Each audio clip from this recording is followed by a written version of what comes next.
I mean, at the end of the day, you're being taxed. You're being taxed. All government spending is taxation. So whether it's direct taxation or all government spending, it either becomes inflation or it's direct taxation. Your money is being wasted, and the Department of Government Efficiency is going to fix that. We're going to get the government off your back and out of your pocketbook.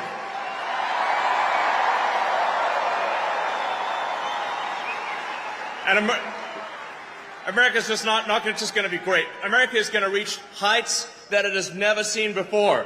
The future is going to be amazing. Do we want to go in and reform that regulatory state? Maybe redirect it to advance our own ends? Or do we want to get in there and shut it down? That is the answer for the future of this country. We are going to get in there and actually shut it down. That's the afuera in the United States of America. We don't need less Javier Milei. We need more Javier Milei on steroids in the United States. If we do the job right, he's going to look like an appetizer course compared to what we actually have in store for our own future in this country. All right, guys, so we got to talk about the biggest announcement probably since President Trump won the presidency, which is what is Elon Musk and Vivek Ramaswamy going to do in their roles helping the Trump administration? Okay, we did not know whether or not Elon Musk or Vivek would get an official role within administration, like, for example, a cabinet secretary position within the government, or would they kind of work from outside of the government in an advisory role to the Trump administration. And now we have found out that Elon Musk and Vivek Ramaswamy are going to lead the Department of Government Efficiency, okay, which is something that President Trump promised to create in order to make the government more efficient, right? To drain the swamp financially, so to speak, because there's a lot of waste, fraud, and abuse throughout our very bloated government. I mean, we spent almost $7 trillion last year, and a lot of that is waste, fraud, and abuse. And a lot of that can be cut out. It needs to be cut out. And Trump has officially appointed Vivek Ramaswamy and Elon Musk in order to get that done. Take a look. Okay, we're following more breaking Trump transition news at this hour. President-elect Trump tapping Tesla CEO Elon Musk and Vivek Ramaswamy to lead a, quote, Department of Government Efficiency. He's also confirmed just moments ago what we would have been reporting, that he will name South Dakota Governor Kristi Noem to be Secretary of Homeland Security. NBC's Vaughn Hilliard joins us tonight now with the latest on all this. Vaughn, obviously the big news right now that just happened moments ago, Elon and Vivek Ramaswamy. What do we know about this new government agency, and how will it work? Exactly. A lot has developed since the start of the show, Tom. For Elon Musk and Vivek Ramaswamy, this idea of the Department of Government Efficiency, number one, exactly how is it created? What does it actually look like? Is there a budget and a staff behind it? These details are very unclear. What I can tell you, though, is that Elon Musk, over the course of the last week, has been a consistent presence at Mar-a-Lago ever since Donald Trump's election. But even before Election Day, Elon Musk had been on the campaign trail on behalf of Donald Trump. And Elon Musk had talked about the fact that the U.S. annual federal budget is about $6 trillion. And he had been telling crowds that he would be able to cut $2 trillion out of the federal budget, which would be slashing it by 1/3 annually. And Donald Trump himself had echoed this on the campaign trail, saying that he would put Elon Musk in charge of government efficiency and bring him in his administration to do just that. And now, 1 week after his election, he is now promising to go forward with that campaign promise. And now when we're talking about $2 trillion out of the federal budget, we're talking about staggering numbers that Elon Musk, even himself, admitted would be causing hardships for Americans on the outset, but that it would be financially beneficial for the country in the long term. Of course, we're talking about the federal budget. You're talking about defense spending, immigration spending. You're talking about Social Security, Medicare, Medicaid. There's no details that have been provided here at this time, but Donald Trump suggesting that the two men, Ramaswamy and Musk, will have until mid-2026 to figure this out and bring efficiency to the federal government. Again, very little details as to exactly what that means at this point in time. You know, Vaughn, do you think, and I know you would be speculating here, but do you think Elon Musk and Vivek maybe are, I don't know if the word is disappointed, right? But they were such staunch supporters of President-elect Trump. And I know, Elon Musk spoke about this agency. This was a big thing for him. But for Vivek, I mean, weren't there other ideas and plans for him?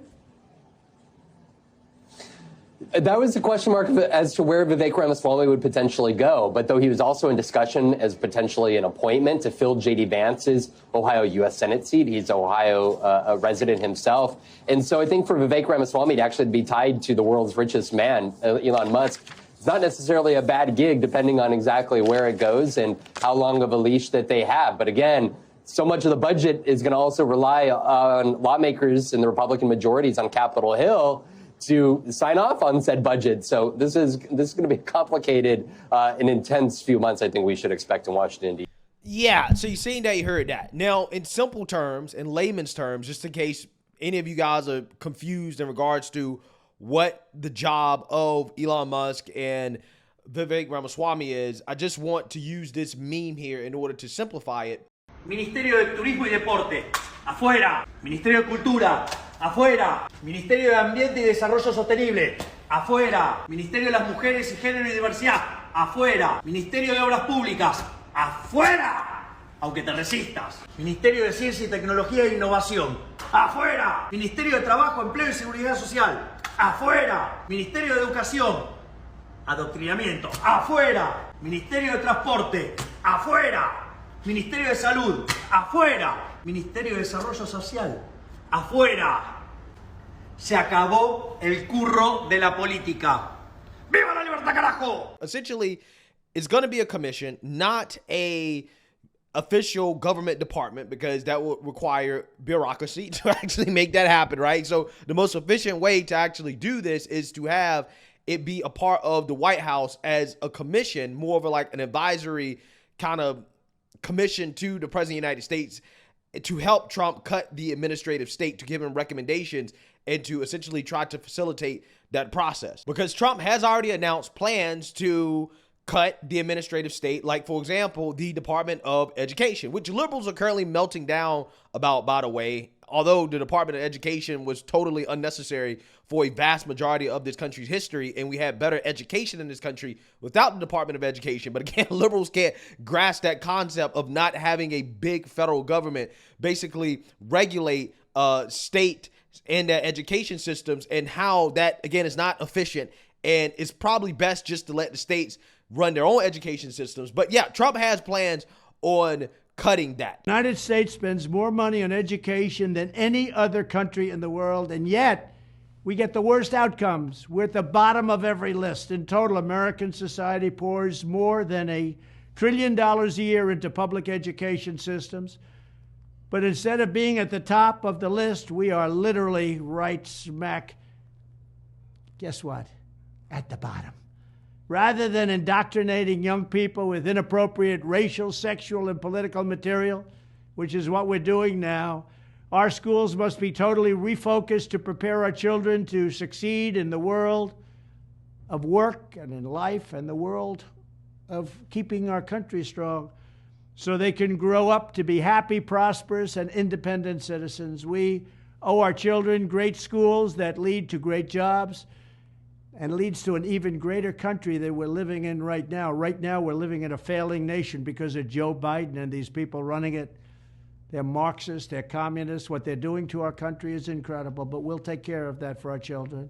And one other thing I'll be doing very early in the administration is closing up the Department of Education in Washington, D.C., and sending all education and education work and needs back to the states. We want them to run the education of our children because they'll do a much better job of it. You can't do worse. We spend more money per pupil by 3 times than any other nation, and yet we're absolutely at the bottom. We're one of the worst.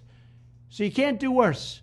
We're going to end education coming out of Washington, D.C. We're going to close it up, all those buildings all over the place, and you have people that in many cases hate our children. We're going to send it all back to the states. Thank you very much. Yeah, so the truth is that is a lot easier said than done, okay? Because there is a regulatory process, aka bureaucracy, in regards to how you can actually go about shutting down federal agencies, which again is the job of Elon Musk and Vivek Ramaswamy to help President Trump figure out exactly how he can shut down the Department of Education. Take a look. Can I just say a word about the Department of Government Efficiency? First of all, it's basically, it seems like it'll be part of the White House staff, which is fine. I mean, the president is allowed to hire whoever he wants. It's not a government department, as you said. However, there is a very boring and very important law called the Administrative Procedures Act, which governs how the government moves along in terms of changing how it works. And it requires a lot of hoops to be jumped through. If you want to get rid of part of a government department, if you want to change the structure of the Department of Education, the Department of the Interior, you have to go through all these steps. And like it or not, these two entrepreneurs are going to have to start learning that and following it, and it's going to drive them crazy. And we'll see how much they actually do. There have been lots of attempts to make the government more efficient. Al Gore did it. There was something called the Grace Report back in the Reagan administration. It's a lot harder than it seems. Sure. Yeah. So again, when it comes to the Department of Education, and I'm using this as an example because Trump actually tried to shut down the Department of Education back in 2018. He actually tried to merge it with the Department of Labor. However, Republicans, because Republicans are Republicans, right?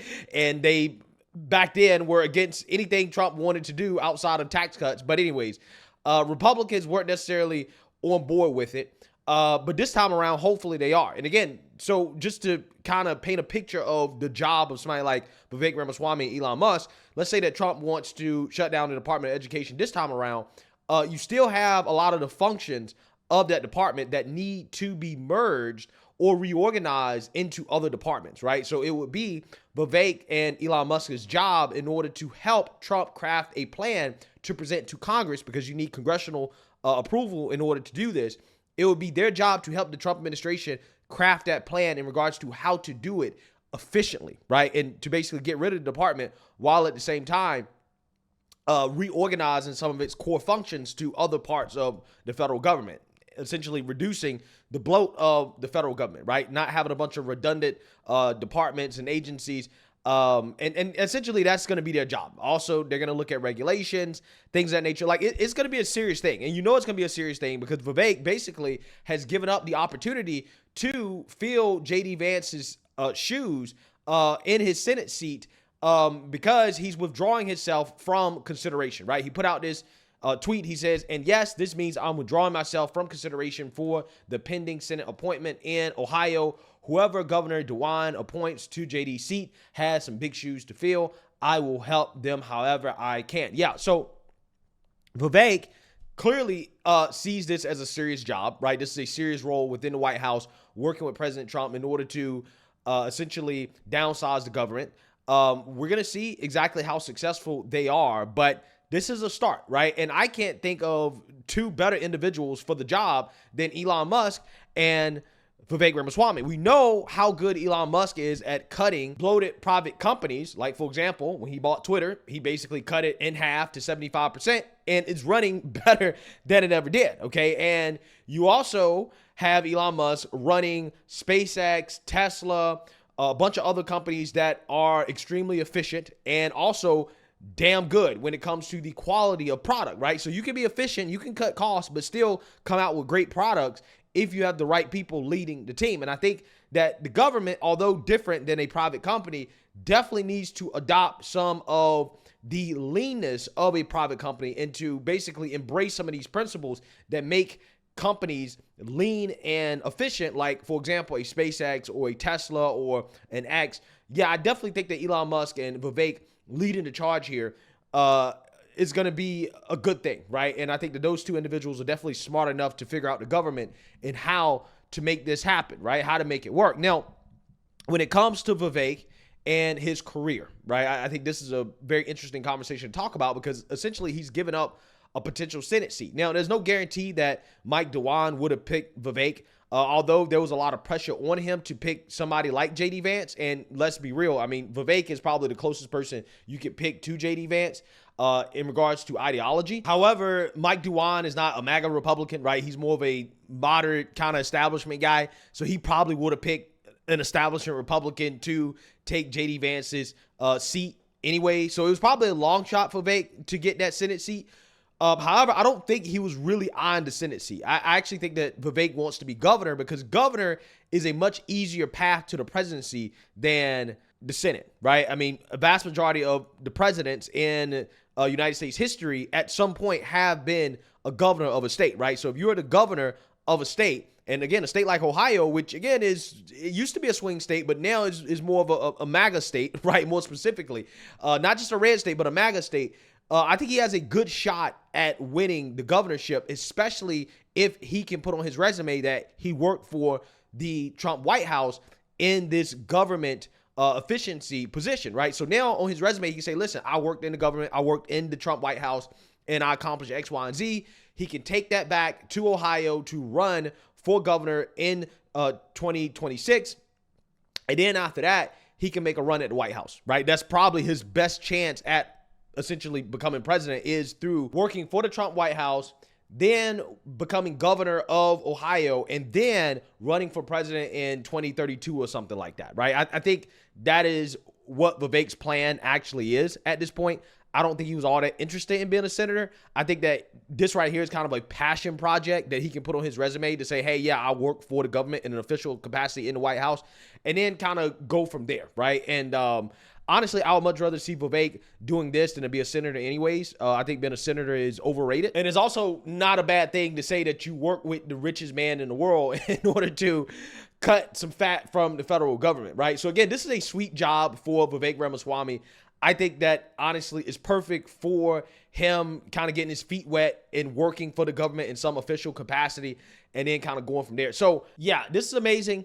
Let me know what you guys think. Make sure you like, comment, and subscribe. Most importantly, share a Black conservative perspective. Peace.